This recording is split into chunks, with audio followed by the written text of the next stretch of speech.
In the spring of 1887, the three Calder brothers gathered around the pine table in the house of their late father, Jonah Calder. They were dividing the family land. Rufus, the eldest, at 46, held the deeds. He took the western bottomland for himself. It had deep black loam and the year-round spring-fed channel.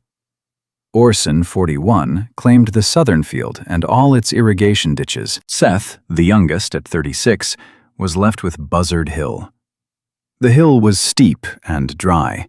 It was choked with basalt rock, crumbled sandstone, and thick stands of sagebrush. "Take the hill," Rufus said. He tossed the shed key across the table. "It is not worth hitching a plow to anyway." The words landed lightly, like table scraps being scraped away. Seth's wife, Eleanor, sat by the window. She quietly smoothed the agreement paper. Her fingers gripped the edge tightly to keep it from trembling. She said nothing, but her silence carried weight. Seth did not complain. He pulled the paper toward him and signed his name with a steady hand. Before he left the table, Seth picked up his father's worn pencil. He leaned over the map. He ignored the streams and the rich soil his brothers had claimed. Instead, he pressed the pencil point to the slope of Buzzard Hill. He drew a slow, steady circle around a faint line that crossed the barren hill. It was almost invisible on the paper. It was a secret, buried by time. Men who only looked at topsoil would never see it. Seth and Eleanor moved into the weathered cabin on Buzzard Hill. They brought their shaggy cattle dog, Tucker, and the bay mare named Belle. Inside the musty shed, Seth found his father's true gift. There was a worn stone hammer, a coil of hemp rope, 2 marked measuring stakes, and a notebook with most pages torn out. Only one line remained. It read, "Water once crossed here before the lower ditch was cut." The note pointed to the faint line Seth had circled. Childhood memories came flooding back. He remembered his father showing him weathered stone rows hidden under the sagebrush. Jonah believed they had been built long before the first settlers arrived. The first people who lived on this land had slowed the water and let it run downhill in a controlled way. Seth also remembered the lessons of Elias Thornton. He was a master stonemason who had learned the old ways. "A wall must breathe," he always said. Early the next morning, Seth climbed the slope alone. He used a pry bar to heave a large basalt boulder out of the ground. Beneath the rock that had been baking in the drought, there was no dust. There was dark, loamy soil with clinging roots and a cool breath of moisture rising from it. Tucker trotted over and curled up in the shaded hollow. Seth knelt and pressed his palm into the damp earth. He felt the struggling pulse of the hill. He said nothing out loud. His calloused hand swung the hammer and drove the first wooden stake hard into the slope. Within days, Rufus and Orson were turning the valley floor with steel plows. The rich black earth rolled over in clean rows. Travelers on the road nodded with approval. Everyone believed the best land had found the right owners. Buzzard Hill could not be plowed.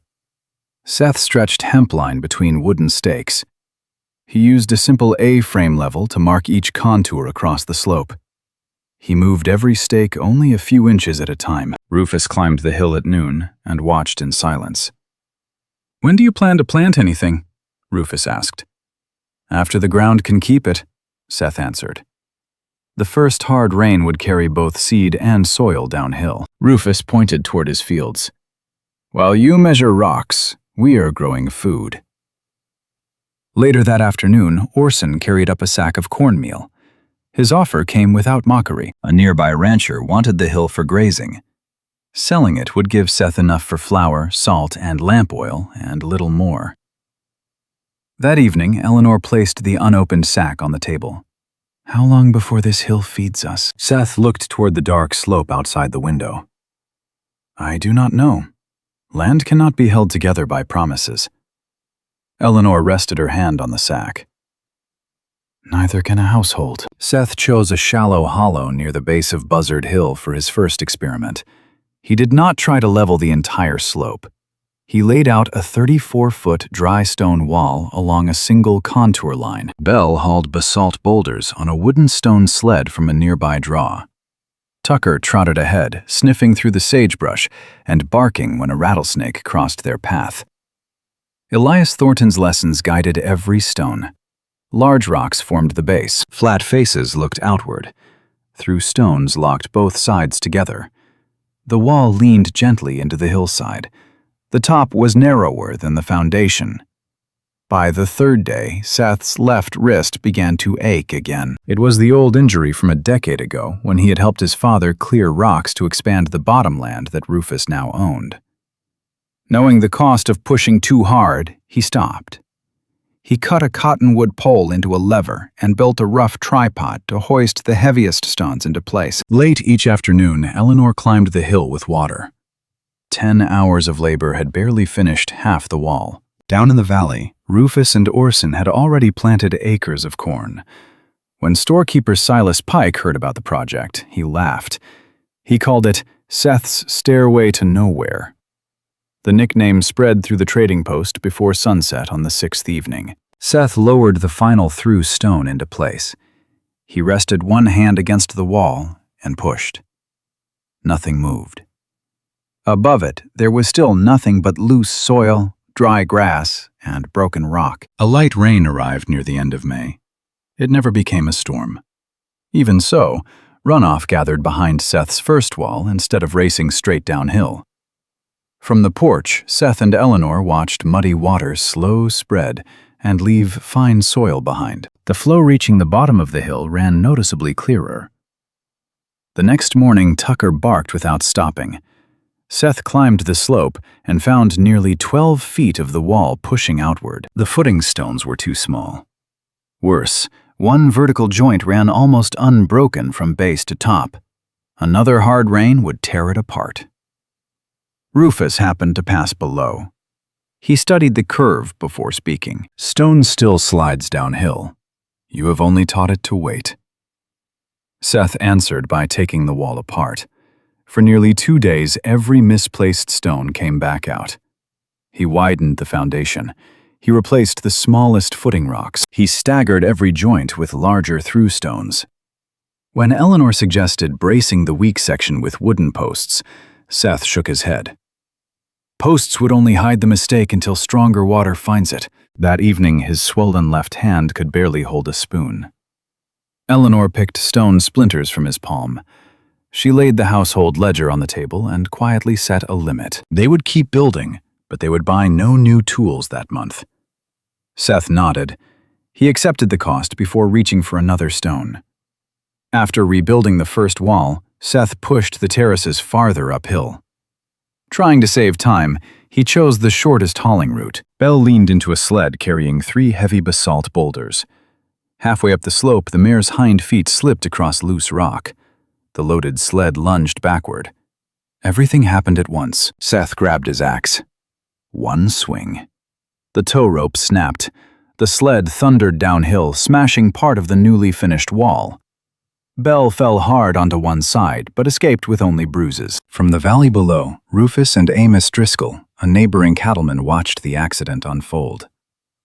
"That hill will kill your horse before it feeds your family," Amos called.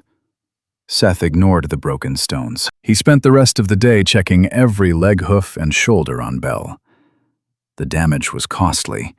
3 boulders lost, part of a wall destroyed, 2 full days of labor gone, a ruined harness. The following morning, Seth abandoned the straight climb. Instead, he carved a long zigzag hauling trail across the hillside. This reduced the grade one section at a time. Every trip carried only 1 large stone or 2 smaller ones. The work became much slower. The mare no longer had to fight the entire slope with her hind legs. That evening, Eleanor quietly cut one of her best pieces of canvas and stitched fresh padding beneath Belle's harness. Seth had sacrificed progress without hesitation. The wall could always be rebuilt. The mare could not. By early summer, Seth had finished the first 3 terraces. They stretched nearly 160 feet across the hillside.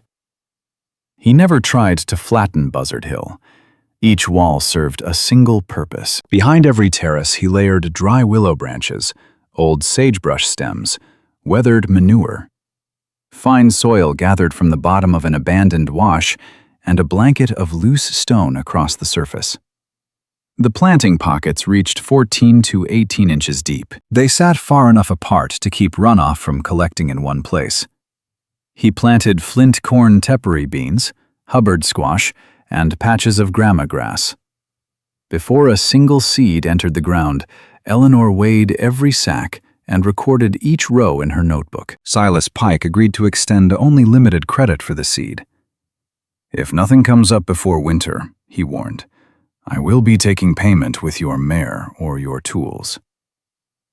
Those words lingered long after he rode away. A widow named Martha Bell, who farmed a rocky slope at the far end of the valley, climbed the hill out of curiosity. She noticed Tucker sleeping comfortably behind one stone wall, while bare rocks only a few yards away were too hot to touch.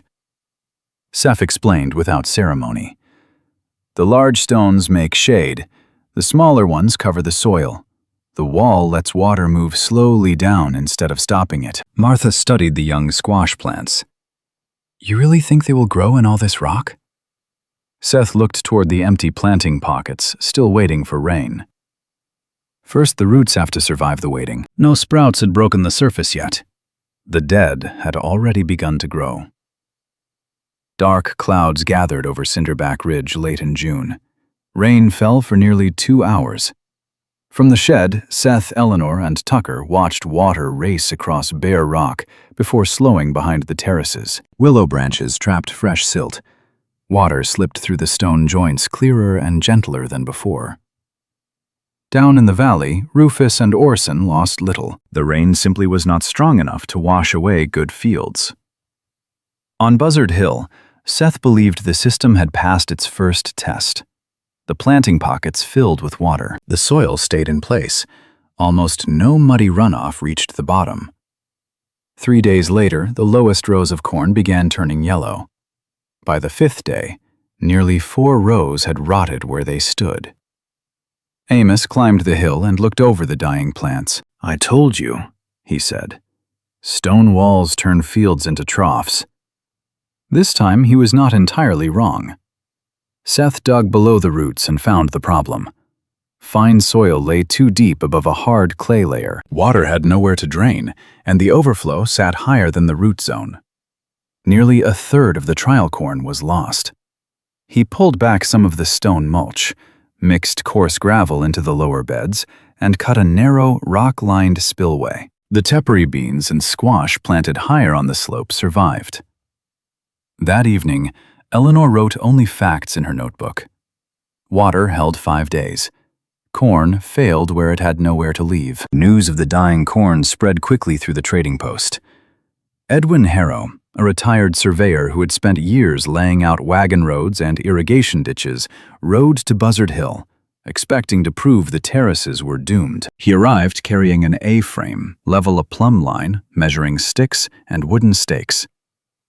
Although Seth disliked strangers judging his work, he stepped aside and let Edwin measure everything. The first wall missed true contour by almost 4 inches across 30 feet.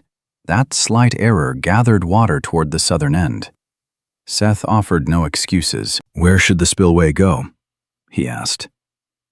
Together they checked the newer terraces. Edwin noticed the later walls followed contour much more accurately. Their foundations were stronger. Their batter was correct. The through stones locked the structure together. Still, he pointed toward the hillside. "Every third terrace needs a wider spillway," he said. "Line it with larger rock and send overflow onto bare stone, not into another wall." Unknown to either man, Rufus stood below the slope, listening. When Edwin admitted the system could work if those changes were made, Rufus quietly turned away before Seth ever saw him. Before mounting his horse, Edwin looked back once. "The first wall was wrong," he said. "The later ones are not." Seth spent the rest of the summer correcting every weakness the hill had revealed. Together, he and Eleanor widened 3 basalt-lined spillways, added coarse gravel beneath the lowest planting pockets, and replanted only the crops best suited for the new conditions. They never replaced all the lost corn. Instead, they trusted tepary beans, Hubbard squash, grama grass, and a few rows of flint corn where drainage was strongest. By late August, Dry Willow Basin endured 18 straight days without rain. Down on the valley floor, Rufus's and Orson's corn still stood taller than Seth's, yet their leaves curled tightly by noon. Eleanor gathered 3 handfuls of soil. One came from behind the second terrace. One came from Rufus's field beside the fence. The last came from the bare hillside. She squeezed each sample in her palm. The terrace soil stayed together. Rufus's crumbled apart.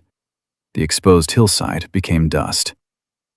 Martha Bell watched without saying a word. A brief shower arrived that afternoon. Red mud poured off the untouched slope. Water leaving Seth's spillways flowed slower and almost clear.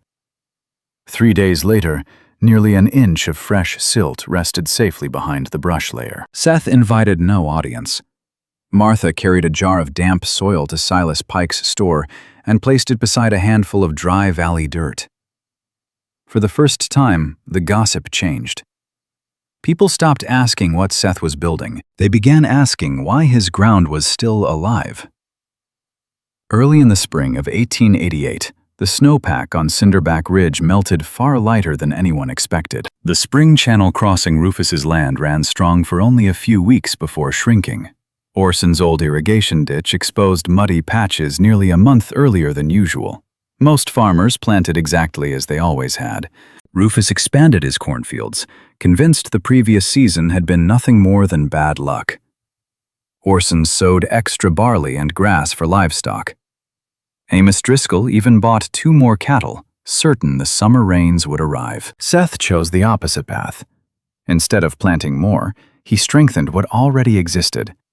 He extended the terraces until they stretched nearly 760 feet across the hillside. He deepened the planting pockets, widened the 3 spillways Edwin had recommended, spread fresh stone mulch around young plants, and sowed fewer seeds with wider spacing. Eleanor finally asked the question she had carried all spring. "Why leave good ground empty?" Seth pressed another seed into the soil. Every extra plant becomes another mouth asking for water. By late May, the morning dew disappeared. The valley grass faded from green to pale gray. Fine cracks spread across the earth beside the ditches. Tucker began digging shallow beds beneath the shade of the stone walls every afternoon. Even Bell needed longer rests after each hauling trip. Rufus still insisted the drought would break. Then one morning, the spring feeding his fields stopped flowing altogether. Only slow drops reached the trough. Seth pushed a measuring rod into the deepest planting pocket. Several inches below the surface, the soil remained cool and damp. The drought had not delivered its verdict. It had only begun collecting evidence. June faded into July. No rain soaked deeper than a few inches. Across the valley, Rufus's corn curled before noon. Orson's barley formed thin, empty heads. Amos's pasture cracked beneath every hoof, and the plowed furrows baked into hard ridges under the sun. Rufus poured the last dependable water into the rows nearest his house. The outer fields were abandoned. Orson dug deeper into his ditch, but found nothing except warm mud. Buzzard Hill looked different. Seth's crops were shorter. Far fewer filled the terraces, yet the tepary beans stayed green. Hubbard squash spread beneath the stone mulch. Flint corn on the upper terraces still stood straight each morning. Grama grass clung stubbornly to life. Eleanor checked her notebook again. After 23 rainless days, soil from the deepest planting pockets still formed a firm ball in her hand. Seth refused to call that success. He cut Belle's water ration only as much as necessary. He carried leftover wash water to the youngest plants. He leaned cut branches over tender squash to soften the afternoon sun. One afternoon, Martha Bell climbed the hill carrying an empty basket. She asked for no food. She wanted to know whether terraces could save her own rocky slope next season. Seth led her to a low stone wall. He never pointed toward the crops.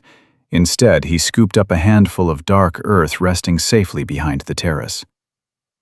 "Crops can fail once," he said quietly.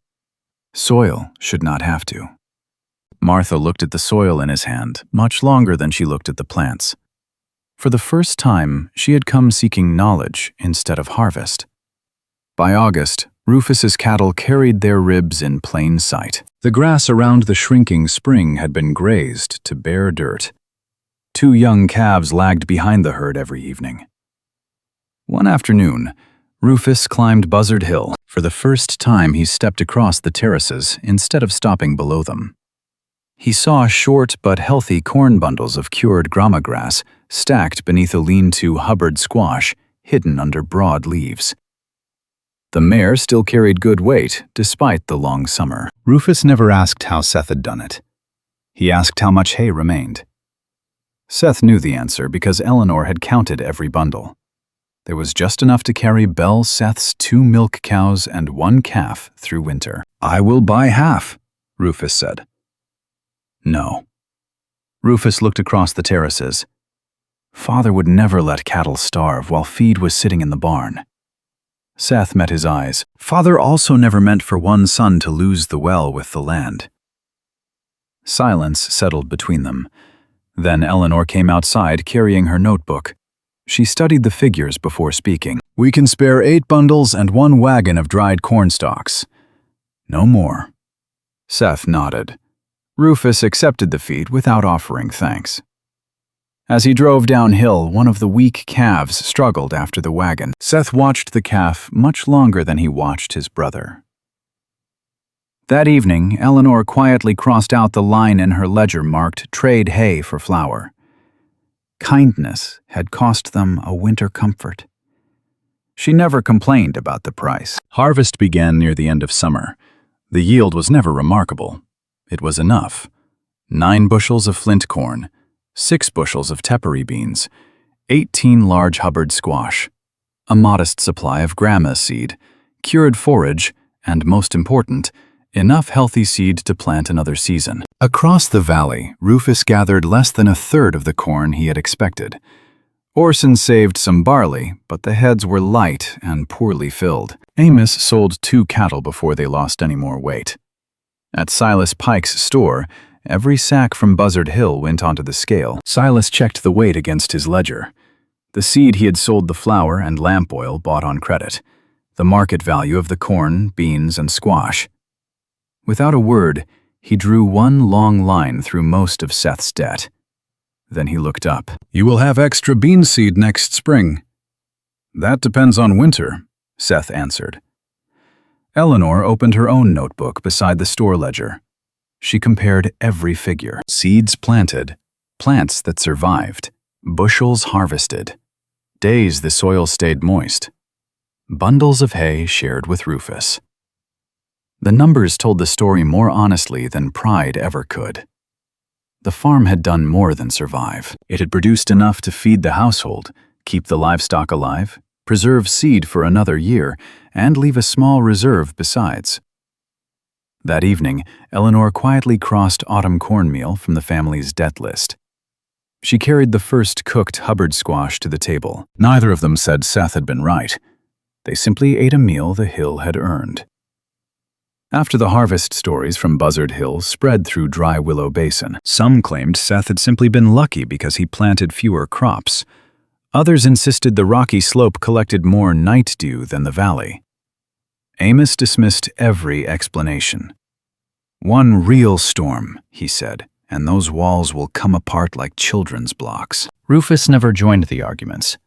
Instead, after checking his thinning herd each evening, he began walking to the foot of Buzzard Hill. He stood in the darkness, studying the long stone terraces stretching across the slope. One night, Tucker caught his scent and barked.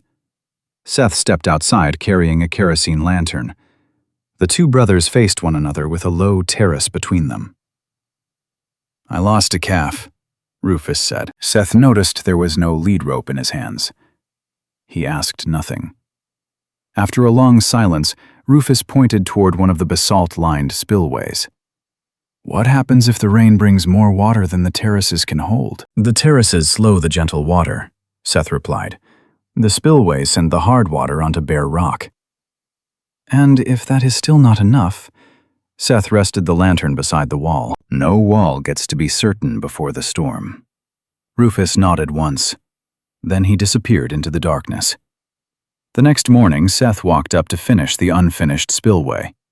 A large basalt stone waited beside it. It had not been there the evening before. He never asked who carried it up the hill. He already knew. By the end of August, the drought had baked the valley floor until it felt like fired clay beneath every boot. The straight furrows Rufus and Orson had plowed in the spring now stretched downhill as dry channels waiting for water. One afternoon, Edwin Harrow stopped outside his cabin and looked toward Cinderback Ridge. Towering black clouds climbed into the sky. The warm eastern breeze vanished. A cold wind arrived from the north. The smell of dust changed into the scent of wet stone, though no rain had yet fallen. Edwin saddled his horse at once. When he reached Buzzard Hill, he found Seth repairing a terrace wall. A storm after a drought is the dangerous one, Edwin warned. Hard ground sheds water instead of drinking it. Seth needed no further explanation. He and Eleanor walked the entire hillside one last time. The northern spillway was still too narrow. Without wasting another minute, they began working. Bell hauled fresh basalt into place. Seth lowered one overflow lip with his hammer. Eleanor cleared branches trapped inside the channels. Together, they reinforced 3 low terrace walls before darkness settled across the ridge. Tucker raced from wall to wall, barking each time distant thunder rolled across the valley. Not long afterward, Orson appeared, breathing hard from the climb. "I tried to stop Rufus," he said. "He is cutting a straight drainage trench from his fields to the creek. He says the faster the water leaves, the better." Edwin looked toward the valley. "That trench will not carry water," he said quietly. "It will collect it. Then it will become a knife." Orson hurried downhill once more. He found Rufus still digging. "Edwin says it will cut your topsoil away." Rufus never looked up. "When the rain comes," he answered, "I will decide what to change, not before." Orson stood there another moment. Then he walked away. Back on Buzzard Hill, the first raindrop struck a sun-heated basalt stone. It hissed. It vanished. Another followed, then another. The sky opened. Rain hammered the valley harder than anyone had seen in 2 years. The baked ground refused to absorb it. The water ran. On Rufus's farm, every straight furrow became a channel. The drainage trench he had cut gathered dozens of small streams into one roaring current. It carved through the field, carrying away loose, seed-rich topsoil, fence posts, and part of the road leading to his barn. Across the valley, Orson's old ditch overflowed. Water burst through the lowest corner of his field and tore down the southern fence. Amos fought to move his cattle toward higher ground. Halfway there, the muddy lane collapsed beneath the wagon. He abandoned the feed and drove the herd on foot. High above them, the flood reached Buzzard Hill. The first terrace shuddered. Tucker exploded into frantic barking. Seth and Orson ran through the rain. The basalt boulder had wedged itself across the northern spillway. Together they drove a pry bar beneath it. Push! The stone rolled free. Water burst through the opening and raced onto the bare basalt below instead of striking the next wall. The third terrace filled. For one long second, it seemed ready to fail. Then the spillway caught. The water escaped. A short retaining wall, barely 9 feet long, ripped apart under the pressure. The damage stopped there. No other terrace followed. Below the cabin, Eleanor raised a lantern through the rain. The south spillway. A fallen branch had jammed across its mouth. Bell reared at a crash of thunder. Eleanor gripped the mare's halter with both hands, refusing to let her bolt down the slope. Seth reached the blocked channel first. He dropped the pry bar. There was no time. He tore branches away with his bare hands. The current slammed into his legs. Another surge hit harder. It threw him sideways against the stone wall. Before the water could pull him downhill, Orson caught his coat and dragged him back onto solid footing. Beyond the roar of rain came another sound, fence rails breaking, cattle bawling. The valley was coming apart.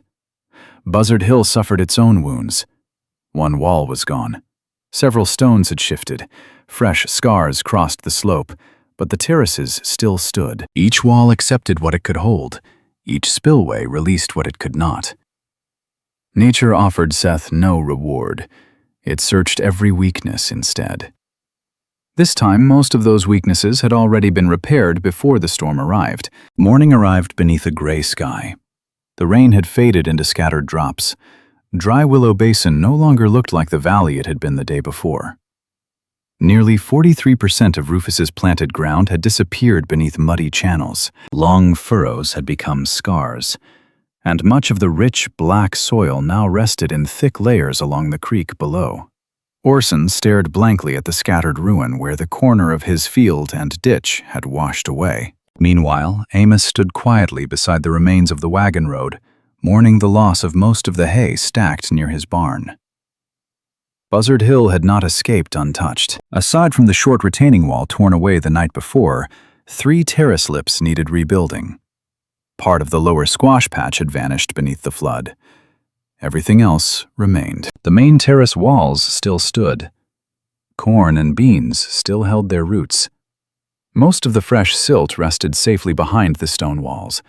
The seed shed stayed dry.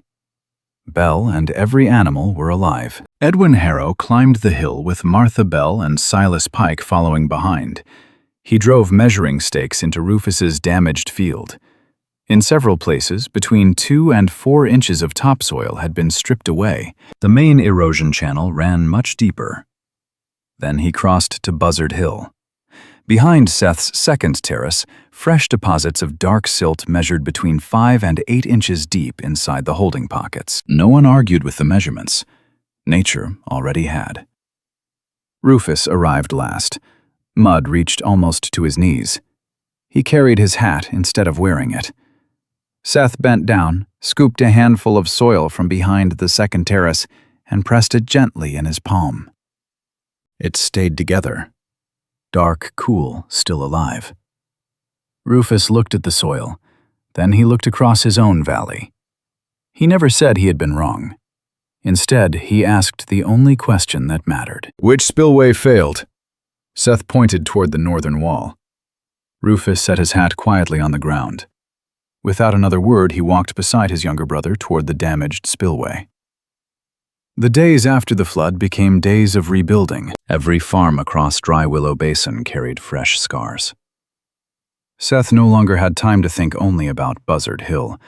Martha Bell asked him to show her how to build a small check wall across an eroded gully on her own land. Amos climbed the hill again, stopping beside the damaged spillway. He watched watermarks still visible on the basalt.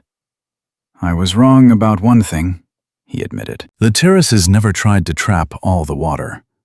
They broke its strength. Silas Pike arrived with a wagon carrying nails, hemp rope, and iron staples.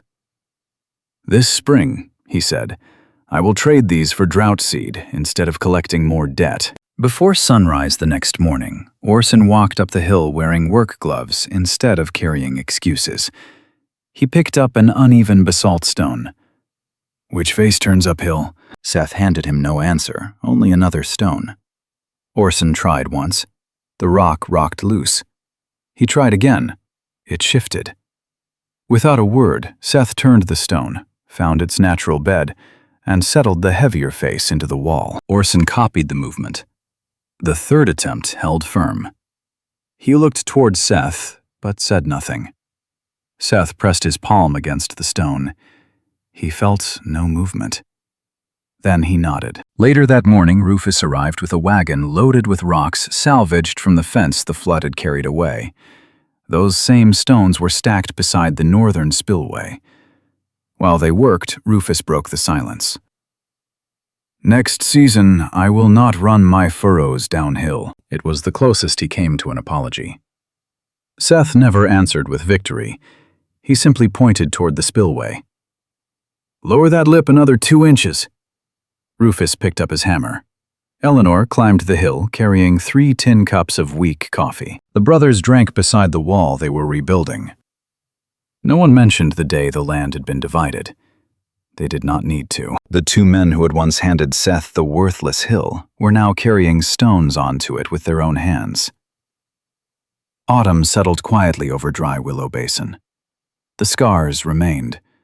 Many of the valley fields would need years before they carried the rich layer of soil the flood had taken away. Rufus spent his mornings building low stone berms across the higher parts of his land. Orson rebuilt his irrigation ditch one section at a time, adding overflow points instead of forcing every drop through a single channel. On her own hillside, Martha Bell finished the first check wall with stone she had gathered herself. Buzzard Hill still carried its share of losses. Seth's left wrist stiffened whenever the mornings turned cold. Still, the farm had kept what mattered. The soil remained. The seed remained. Food filled the pantry. Livestock entered winter with feed.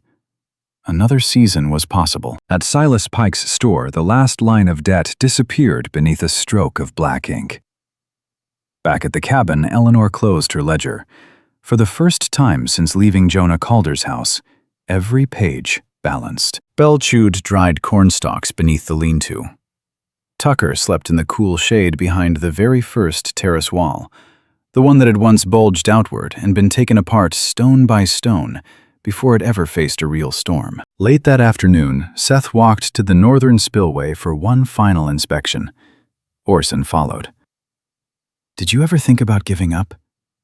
Seth looked across the hillside. "Most mornings." Nothing more. He bent down and picked up another basalt stone. He checked its shape, turned it once, set it into the wall.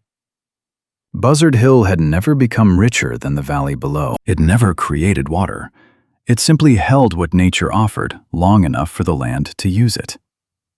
Rufus and Orson had given Seth the rocky hill because they believed stone was proof that land had no value. The drought proved rich soil could still die of thirst. The flood proved deep soil could disappear in a single night. Buzzard Hill endured for a different reason. Every stone had been given a purpose, and when nature finally came to judge the work, purpose proved stronger than pride.